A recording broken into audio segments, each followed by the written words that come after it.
En Afrique subsaharienne, l'année 2023 s'enchaîne avec une série d'élections présidentielles. Il s'agit d'enjeux politiques mis en relief avec notamment le président de la Sierra Leone, Julius Maada, qui compte briguer une seconde fois la magistrature suprême malgré de fortes contestations de l'opposition. Plus de détails dans ce reportage. Le processus démocratique poursuit son cours en Afrique subsaharienne et cela ne peut valablement être marqué que par des élections libres et transparentes dans chaque État concerné en 2023.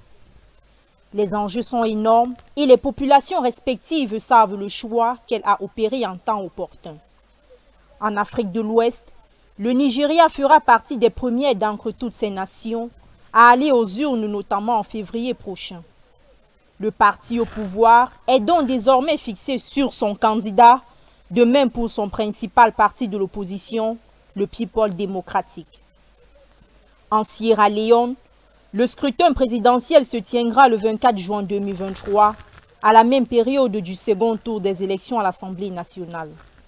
Le président Julius Maada Bio se présentera dès lors une seconde fois, alors que des députés de l'opposition pointent déjà du doigt le pouvoir en place d'enfreindre les lois relatives à la Constitution à travers un vote fait à la manchette.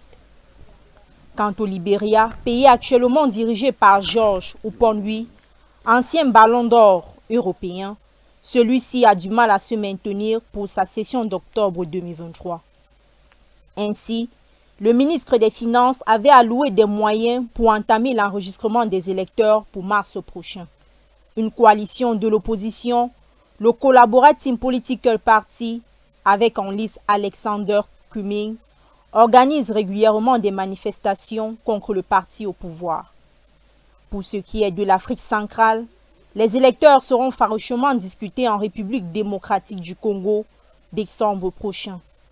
Le président Félix Antoine Tshisekedi, après le mandat de 2019, compte se lancer à la prochaine élection. En plus de Martin Fayoulou, opposant farouche lors de la dernière élection présidentielle et revendicateur de la victoire, il s'ajoute à la liste des contestataires Moïse Katumbi, l'ancien gouverneur de Katanga, appartenant au parti Ensemble pour la République. Les élections en Afrique sont le plus souvent caractérisées par des irrégularités et des revendications perpétuelles organisées par l'opposition. Ces nouvelles échéances électorales qui animent le jeu électoral placent tous les électeurs des pays respectifs dans une attente impatiente des événements qui pourraient en découler au courant de 2023.